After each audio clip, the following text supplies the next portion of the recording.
주님이 가르쳐 주신 기도문, 그러니까 주기도문이죠. 주기도문에는 시험에 들게 하지 마시옵고라고 하는 간구의 내용이 있습니다. 또 겟세마네 동산에서는 이 잠든 제자들에게 주님은 그런 말씀을 하셨죠. 시험에 들지 않게 깨어서 기도하라. 이런 것들을 보면은 믿는 사람에게 시험이라는 것이 참 위험한 것이다라는 걸 생각하게 돼요. 실제로 그런 것 같지 않습니까? 교회를 떠나는 사람, 심지어는 믿음을 버리는 사람들 중에 많은 사람들이 하는 말이 나는 시험 들었다 이런 말을 하는 거예요. 뭐 시험에 드는 다양한 이유가 있겠지만은 결국 교회를 안 나오게 되고 예수님을 떠나게 되고 그리고 믿음을 저버리면서 내가 지옥 가는 것도 상관없다 이런 식으로까지 생각하는 걸 불사하게 하는 것이 시험이더라는 거죠. 어떤 사람들은 내가 시험 들었다는 이 일을 무슨 훈장처럼 이야기하기도 하는데 절대 그래서는 안 된다는 겁니다. 시험에 들었다면 내가 시험 들었다 이거 하고 가만히 앉아 있는 것이 아니라 속히 그 시험에서 벗어나야 됩니다. 사냥꾼의 올무에서 벗어나는 그런 것처럼 속히 벗어나야 합니다. 그 상황 속에서 누구를 탓해서도 안 돼요. 뭐 무슨 집사 때문에 무슨 목사님 때문에 누가 나에 대해서 뒤에서 무슨 얘기를 해서 다 부질없는 것들입니다. 시험에 들도록 만든 사람이 있을 수 있죠. 그러나 그 사람은 하나님께서 알아서 판단하시고 하나님께서 심판하실 거예요. 마태복음 18장 7절 실족하게 하는 일들이 있음으로 말미암아 세상에 화가 있도다. 실족하게 하는 일이 없을 수는 없으나 실족하게 하는 그 사람에게는 화가 있도다 그랬어요. 그러니까 하나님께서 알아서 하신다는 거예요. 내가 시험 받은 일을 곱씹는 사람들이 있어요. 평생 곱씹는 사람들이 있어요. 그때 그 사람이 그랬다. 그때 그 사람이 나한테 어떻게 했다. 그래서 상처에 내가 알아서 상처를 더 후벼 파고 미움의 덩어리를 감당 못할 정도로 자꾸만 키워갑니다. 내가 당한 일은 한 번인데 평생 동안 그 한 번의 일을 부풀려 가는 거죠. 이런 분들을 위해서 사도 바울은 뭐라고 하는지 들어보십시오. 고린도전서 10장 13절 사람이 감당할 시험 밖에는 너희가 당한 것이 없나니 오직 하나님은 미쁘사 너희가 감당하지 못할 시험 당함을 허락하지 아니하시고 시험 당할 즈음에 또한 피할 길을 내사 너희로 능히 감당하게 하시느니라 라고 얘기하셨어요. 여러분 시험을 만났습니까?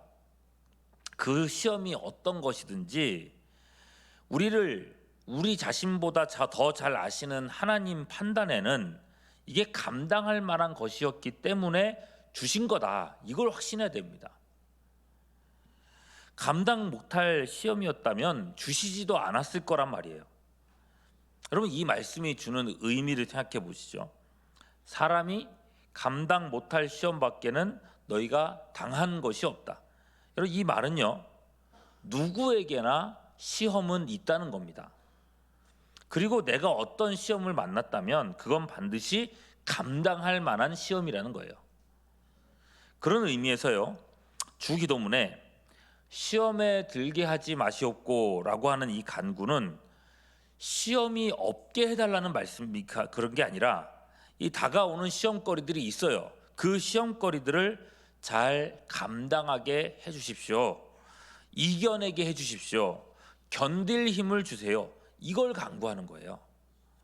이것이 우리가 성경을 통해서 확신해야 되는 하나의 진리입니다. 다만 물론 힘들긴 할 겁니다. 너무 힘들겠죠. 내가 지금 당하고 있는 일을 생각해 보면 이게 어떻게 감당할 만한 것인가 생각이 될 정도로 그죠? 그런 생각이 들 수 있습니다. 근데 여러분 이거는 오늘 시편 주인공 다윗도 마찬가지였습니다. 다윗의 시잖아요. 제가 시간상 마지막 두 절만 읽었습니다만 오늘 시는요, 다른 모든 시들과 다른 차이가 하나 있습니다. 시인은요, 지금 질병의 고통을 만난 것 같습니다. 차차 읽으면서 보시겠지만 이게 거의 욥에 비견될 정도로 끔찍한 고통이에요. 근데 이 시가 다른 시와 차이점이 뭔가 하면은, 다른 시들은요, 이렇게 어렵고 힘든 상황들을 하나님 앞에 토로하다가도 마지막에 가면 주께서 내 기도를 들어주셨도다 이런 식으로 하면서 다 해소되고 해결이 되고, 그리고 마지막에는 하나님께 찬양하고 영광 돌리는 그런 식으로 이렇게 구성이 돼 있어요. 근데 이 시는요, 그렇지가 않아요. 우리가 마지막 부분 읽은 부분이 마지막 부분이거든요. 문제가 해결되지 않았어요. 고통은 계속 고통으로 남아 있고 아픔은 여전히 아픔인 것이고 오히려 더 큰 어려움들이 다가오고 있습니다. 그런데 이게 어떻게 감당할 만한 시험이냐, 이런 말이 나올 정도가 되는 거죠. 그 본문 보시죠. 시인은 지금 엄청난 질병에 놓여 있습니다. 3절, 주의 진노로 말미암아 내 어디에요?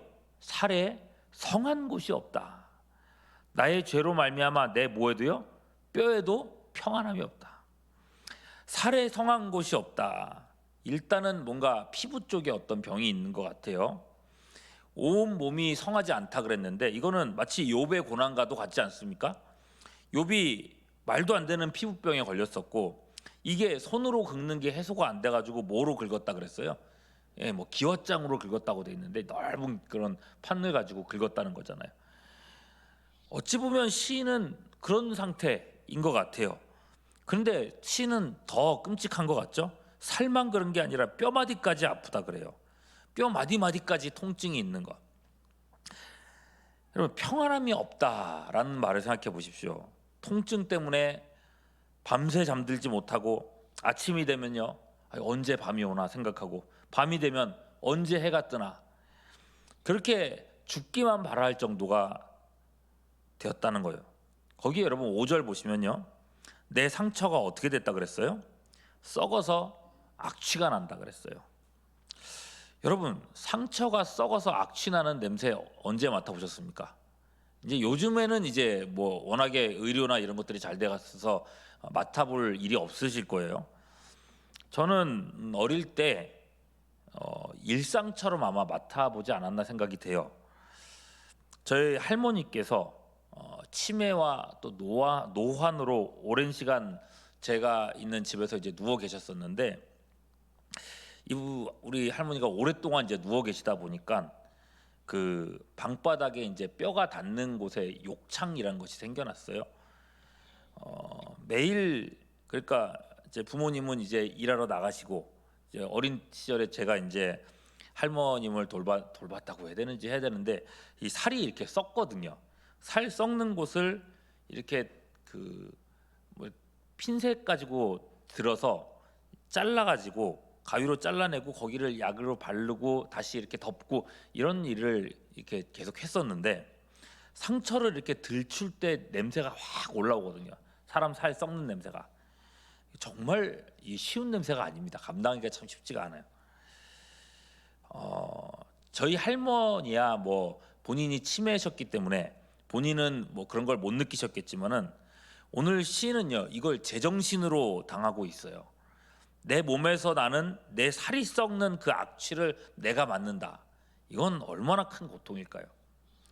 이 아픔이 얼마나 큰가 생각해 보면요, 6절 보면 내가 아프고 심히 구부러졌다 그랬죠, 그죠? 몸이 너무 아프면 정말 몸이 정말 쥐어짜는 느낌이 들거든요. 종일토록 슬픔 중에 다니나이다. 그 와중에 7절 보면요, 내 허리에 열기가 가득하다. 이 면역력이 약하다 보니까 이런저런 합병증이 생기고 툭하면 이제 막 고열에 시달리고 있습니다. 이 말도 안 되는 질병을 그냥 견디고 있는 것만으로도 얼마나 힘든 일이겠습니까? 내가 아프다라고 이 통증만으로도요. 근데 그 와중에 마음이 무너지는 일들까지 생기는 거예요. 11절, 내가 사랑하는 자와 내 친구들이 내 상처를 멀리하고 내 친척들도 멀리 섰나이다. 내 끔찍한 이 모습들을 보면서 하도 긁어서 몸에 막 진물이 나고 피부가 썩고 악취나고 이걸 맡으면서 내 사랑하는 사람들조차도 내게 가까이 오려 하지 않는다. 철저하게 혼자가 됐습니다. 여러분, 그 외로움을 어떻게 말로 다 하겠습니까? 근데 여러분, 거기서 끝이 아니죠. 뭐 사랑하는 사람들이 가까이 오지 못하는 거 다 이해할 수 있을 것 같아요. 근데 문제는 그 다음이에요. 나의 아픔이 나를 미워하는 사람들에게 자꾸만 빌미가 되는 겁니다. 12절, 내 생명을 찾는 자가 올무를 놓고 나를 해하려는 자가 괴악한 일을 말하며 종일토록 음모를 꾸밉니다. 이게 결국 이런 게 또 시험거리 아닙니까? 아니, 같은 교회에서 교인들 간에 나온 이야기에도 서로 이렇게 친했던 사람들끼리도 그렇게 많은 시험이 들게 되는데, 원수처럼 여겼던 사람들이에요. 그런 사람들이 내가 잘못되는 걸 보면서 아유, 저럴 줄 알았다, 잘 됐다, 뭐 하나님 뭐 사랑한다더니 하나님 마음에 뭐 합한자라고 하더니 꼴 좋다, 막 이런 식으로 비아냥거리고 있는 소리를 듣게 되는 겁니다. 이거 어떻게 해야 되겠습니까? 무기력하게 있다가 시험 듣는 게 맞을까요? 주변 사람들을 탓하고 심하면 하나님을 향해서까지 주먹질하고 뭐 나 이제 뭐 신앙이고 뭐고 모르겠어, 다 모르겠어, 다 던져버릴래, 그러면 되겠습니까? 이게 하나님이 과연 원하시는 일일까? 놀랍게도요, 다윗은 전혀 그렇게 하지 않았습니다. 적어도 사람을 탓하거나 이 원수들과 다투거나 그러지 않았어요. 시편 38편 전체를 한번 찬찬히 읽어보시면요, 다윗이 바라보고 있는 것, 다윗의 시선, 이걸 중심으로 따라가서 보면요, 놀랍게도 다윗의 시선은요, 모든 이야기들을 할 때마다 오로지 하나님을 향해 있습니다. 모든 상황을 하나님 중심으로만 설정해 놓고 하나님께만 토로하고 있는 걸 봐요.